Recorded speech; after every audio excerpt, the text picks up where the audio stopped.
what's going on, you guys? Nick here with Nick Strength and Power. I've got a couple of interesting stories for you guys today. We are now right around 1 week out from the 2025 Arnold Classic in Columbus, Ohio. It's right around the corner. We've got some physique updates to talk about here. The first one that I want to start with is we got a couple of really impressive, in my opinion, impressive updates of Logan Franklin coming from his coach, Patrick Torr. The first one being this posing video. And if you look at the very first pose that Logan hits in this is one of my favorite classic physique poses, where he's doing the bicep pose and he's also kind of pointing with the other arm. That's called the archer pose.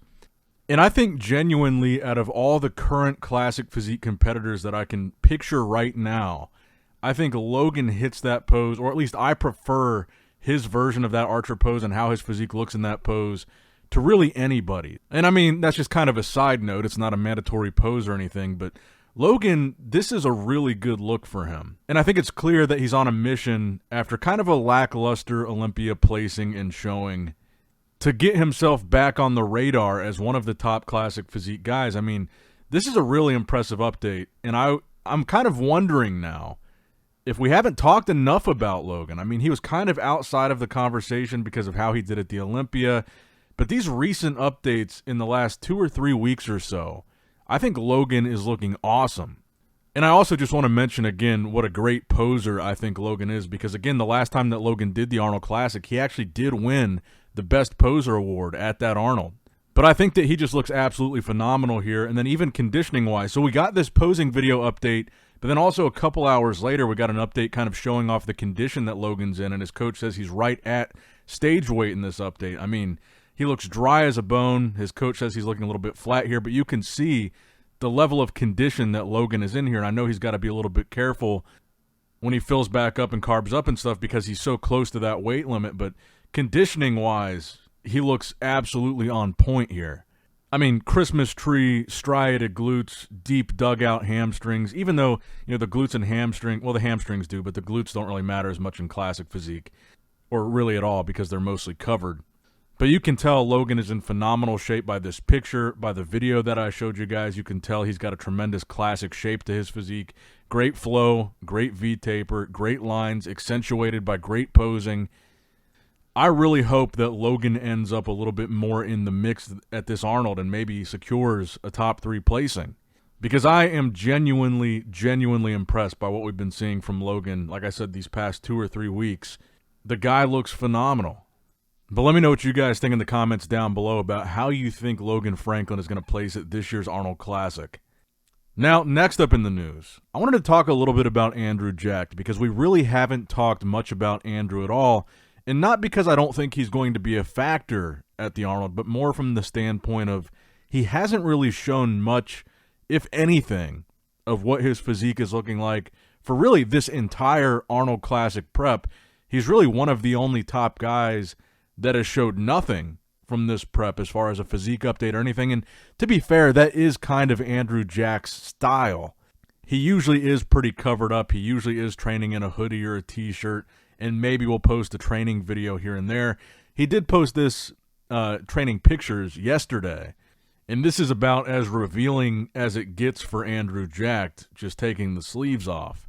But there's been so much conversation, and I think rightfully so, about Derek Lunsford and Samson Dauda, seeming like it's kind of a two-man race, and even in some cases a one-man race, because so many people seem to think that Samson just has this in the bag. But on paper, Andrew Jacked is the 3rd highest Olympia placer in this lineup. Samson 1st, Derek 3rd, Andrew 5th. So separated from Derek, at least at the Olympia, by only 1 placing, and that was Martin Fitzwater in 4th. So to be fair, the same distance from Derek to beating Samson, 1 placing, which was Hadi Chupin, is the same distance from Andrew to beating Derek. So you could really make the argument that it's almost just as likely that the top 2 at the Arnold could be Andrew and Samson instead of Andrew and Derek. But then I think when you consider the fact that Derek has an Olympia title of his own in open bodybuilding and the 212 title, I think that puts him a little bit more as the favorite for top 2. But could you imagine a top 2 call-out of just Andrew and Samson, two of the biggest guys competing right now, both in terms of their frame, their height, and their weight on stage. That would be a pretty crazy call-out. You know, we've kind of been becoming accustomed to, at both the Arnold and the Olympia over the past couple of years at least, a very apples and oranges top two. Like at the Arnold with Hottie and Samson, two very different physiques, very different statures. Same thing at the Olympia. We're used to seeing Samson in a call-out with Hottie and Derek, both three very different physiques. Andrew and Samson, however, I think have a lot of similarities between their physiques, and we haven't really seen, you know, aside from Derek versus Hottie, because they're both similar in stature, a top two at one of the really big shows being the two tallest, heaviest, biggest guys against each other. That'd be a really exciting top two, and Andrew could just as easily put it together as Derek could. I just do think on paper it seems more like Derek would be in the top two. But again, like I say, it's bodybuilding and anything could happen because it is so subjective. And not only that, but so many things can go wrong. There's just so many variables. But I am curious to know what you guys think in the comments down below. Where do you think Andrew Jacked is going to place at this year's Arnold Classic? Now, next up in the news. I was hesitant to even talk about this again because we've talked about it so many times in the past. Kai Greene teasing a comeback again. He's been on record multiple times, like every year or two, he does like a little comeback tease. And look, Kai is a legend. I think him and Phil were one of the most legendary rivalries of all time in bodybuilding, certainly one of them. And I think that Kai kind of diminishes that legacy every time he teases a comeback and doesn't follow through. And I see a lot of people, one of the reasons why I did want to talk about this, I was looking at his comment section when he posted this video, which interestingly highlights New York and Pittsburgh, two shows that are coming up in May, in his Don't Call It a Comeback promo reel that he posted here. But I saw a lot of the comments on his post where people like actually thinking there's a chance that he's going to come back. And he is, it's worth pointing out, he's 49 years old. Kai is almost 50. I think the likelihood of him coming back and competing in men's open bodybuilding is slim to none, like 0.5% chance. Now, potentially, Masters is a different conversation. Maybe if he wanted to do the Masters Olympia, that could be on the table. But again, I don't know why he would highlight Pittsburgh and New York in this kind of comeback teaser, because I don't think there's any chance you're going to see Kai Greene compete in open bodybuilding at either one of those shows. And not only is Kai Greene almost 50, but he hasn't competed in almost a decade. The last time we saw Kai Greene on stage was 2016 at the Arnold. And ever since then, over the last 9 years or so, so really since Kai was, I guess, 40, we've been having this conversation every year or two because Kai teases a comeback. And I just don't think it's going to happen. And I think even if it did, if Kai did come back to open bodybuilding at age 49, I don't think he would do a lot of damage. I really don't. Kai Greene in his prime, if he competed in an open bodybuilding lineup right now, sure, I think he would do some damage. But he's not in his prime. It's been 10 years since he competed, and even back then in 2016, you were already seeing signs of his physique starting to fade a little bit. Because even back in 2016, while he did, I think he did 3 Arnolds that year, but he didn't do the Olympia, so he didn't compete with the best of the best even that year.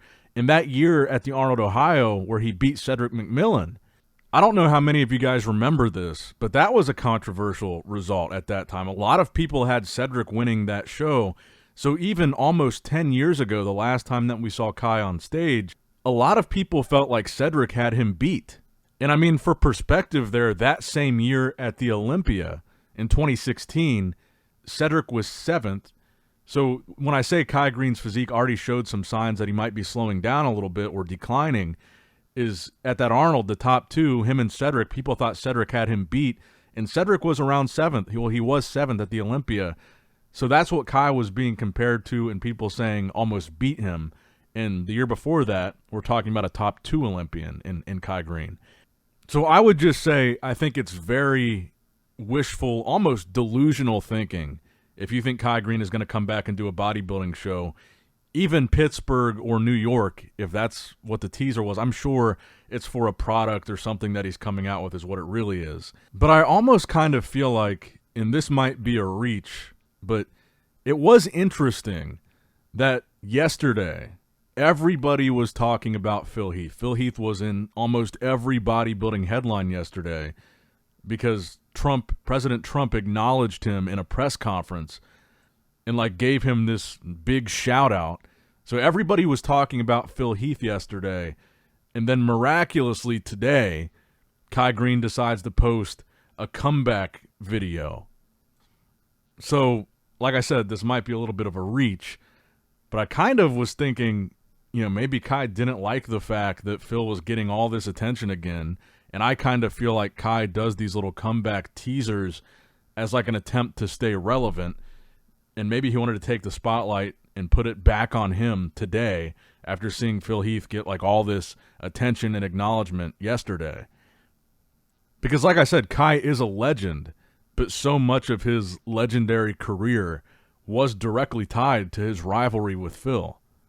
And I kind of wonder if he was a little bit jealous of seeing Phil get this massive like national spotlight yesterday. Like I said, that could be a stretch, that could be a massive reach, but I don't think Kai Greene is coming back, at least to open bodybuilding. I don't think he's going to do New York. I don't think he's going to do Pittsburgh. If anything, maybe the Masters. Now, next up in the news, Michael Krizo put out a post on Instagram yesterday suggesting a comeback show could potentially be coming in 12 weeks. So either the Pittsburgh Pro or the New York Pro, since they're separated by only 1 week. But if we're being exact, 12 weeks would put him at the New York Pro.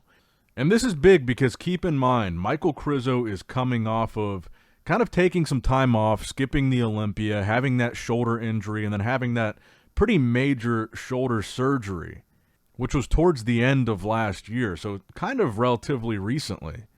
So we're going to get to see what, if any, impact that surgery had on his physique, if he's able to have fully recovered already and corrected any imbalance that I'm sure that surgery caused initially. And we're going to have the question answered, is Krizo going to be a guy that's back in the conversation now that he has that issue fixed? Or might there be some lasting damage or really just lasting imbalance from side to side, symmetrically, proportionally, whatever, from having that shoulder surgery and then having one shoulder be atrophied for an extended period of time? Sometimes, bodybuilders come back really easy from an injury like this, and sometimes there's like lasting atrophy and damage that there's an imbalance that never really goes away.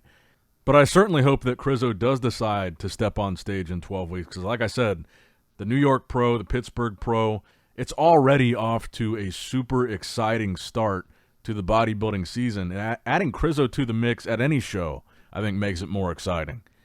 But I think I'm going to go ahead and wrap up the video there. Just kind of a quick one today. I hope you guys enjoyed it. Make sure you like, subscribe, click that bell notification icon if you have not already. Leave a comment down below, all that good stuff. And as always, I love you guys. I appreciate you guys. Nick Strength and Power signing out. All right, guys, don't forget to click that like button and subscribe to this channel if you enjoy the content. Also, check out my Instagram at Nick Strength Power. My Facebook page, which is simply Nick Strength and Power. My secondary YouTube channel, Nick Strength and Vlogs, for vlogs and bonus content that you will not see on this channel. And consider subscribing to my third YouTube channel, Nick Strength and Pokemon, which is all things Pokemon and trading card games, completely unrelated to this channel. So if you're into that, give that one a look. And all links to merchandise and social media will be in the description box below. If you guys want a Nick Strength and Power t-shirt, that will be in the Shopify link below. Have a great day.